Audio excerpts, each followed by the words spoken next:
Alright, boys and girls, Love to Fly Helis here. Let's start a new build project. Just got done with my Sequoia SU-31 a couple days ago. Did the maiden yesterday, turned out great, so we're ready to start a new project. Got my table cleaned off. This is a Seagull Models Edge 540. They call it a 60 to 100 size. It's 61 to 91 two-stroke or 91 to 100 four-stroke. I'm putting a 20cc gas DLE engine on it, so I'm calling it a 120 size, but basically it's a 90 size. But anyway, most of you know probably the story behind this. My friend Virgil from Delaware sent me this plane, and all he asked in return is for me to do a very thorough build video so that he can follow along and build his exactly like mine.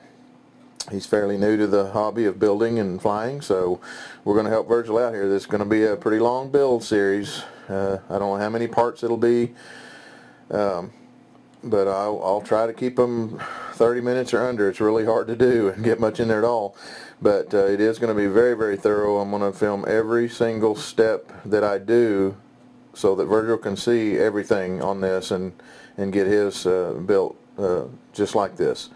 So let's get it out of the box and see what we got here. It's a beautiful plane.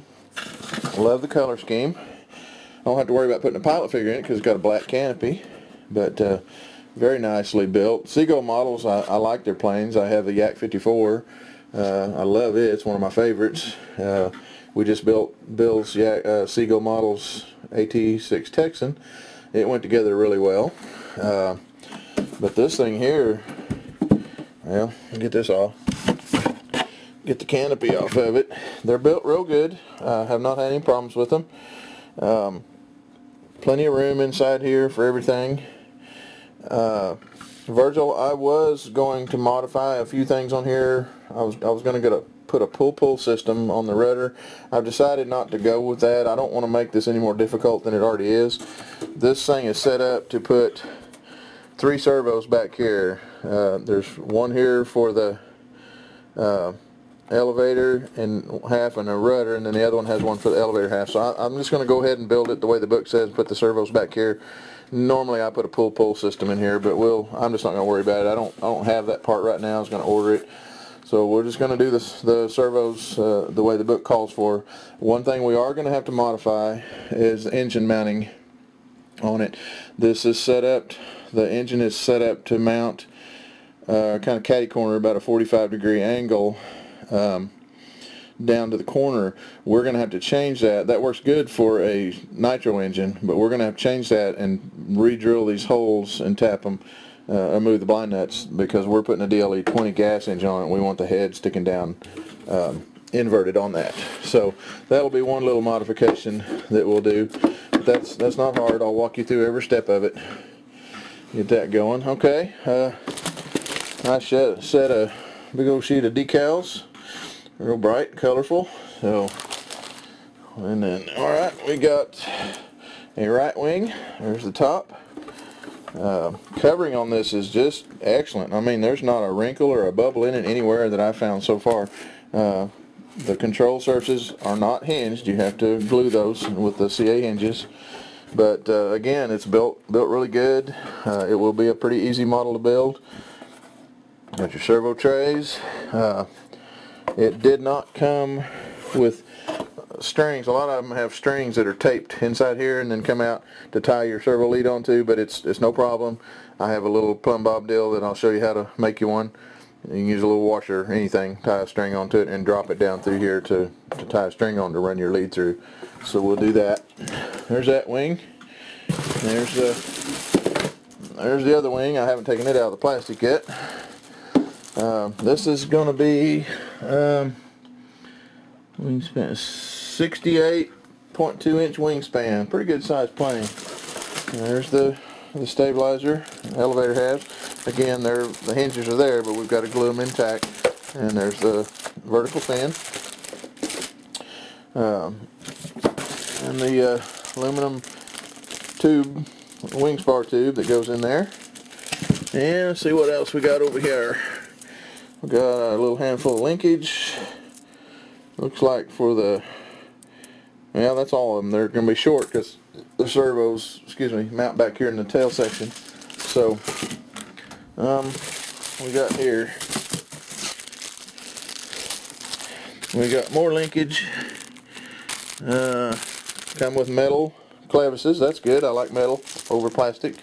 There's the throttle cable in here, and there's some big heavy linkages here. I'm not real sure what those are for, man. Those are heavy duty. So that may be okay. That's for there's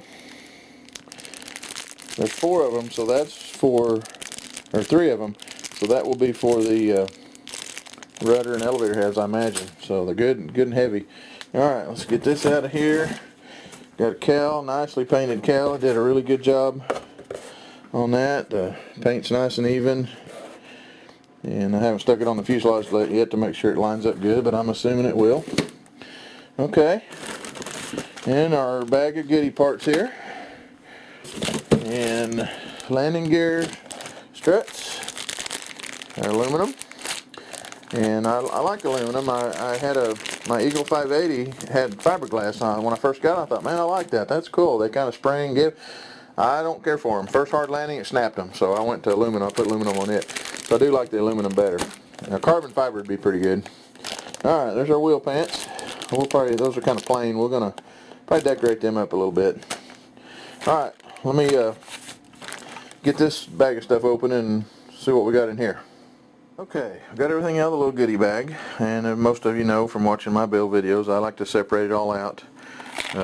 Control rods and stuff in this bowl. I've got all plastic stuff, bolts, control horns, things like that in one bowl, and I've got all the metal bolts and screws in one little bowl. I just save all these little butter bowls. My wife saves them for me. They work great, and you can put the lids on them, and what I do is I take a Sharpie marker, and I label Edge 540 on top of these. And then when I'm done and I move on to the next plane, I just take alcohol and paper towel and wipe that off, and you can rename it. My bigger stuff, like my wheel pants, motor mount, landing gear, stuff like that, I've got in a bigger box here. Got my wheels and tail wheel and some little nuts and bolt stuff in this little box. And that, I think, will fit right in there. And then I'll put the lid on it. That's the fuel tank. Virgil, I think you said yours didn't have a fuel tank. I remember you talking about what you were going to get for it. I have a whole drawer full of fuel tanks. Let me see what I've got and see if there's one like this or one that you'd be interested in. I'll just send it to you, so don't buy one just yet. Nose cone comes with a plastic 2-blade nose cone. I hate plastic nose cones. I just gave about 25 of those to my friend Bill the other day because I hate them.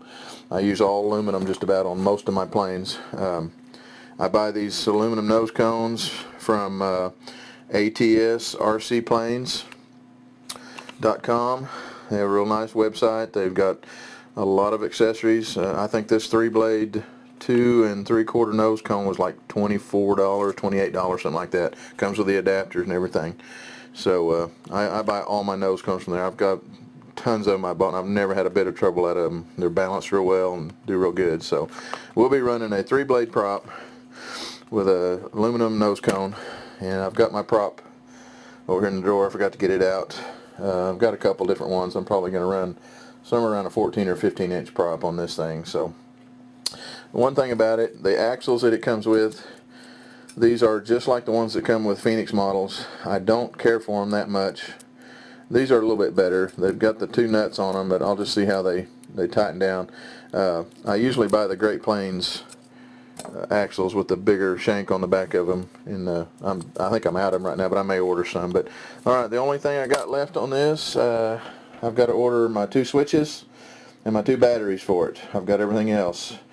I'm running JR DS821 high voltage servos in this thing throughout, except for the throttle servo.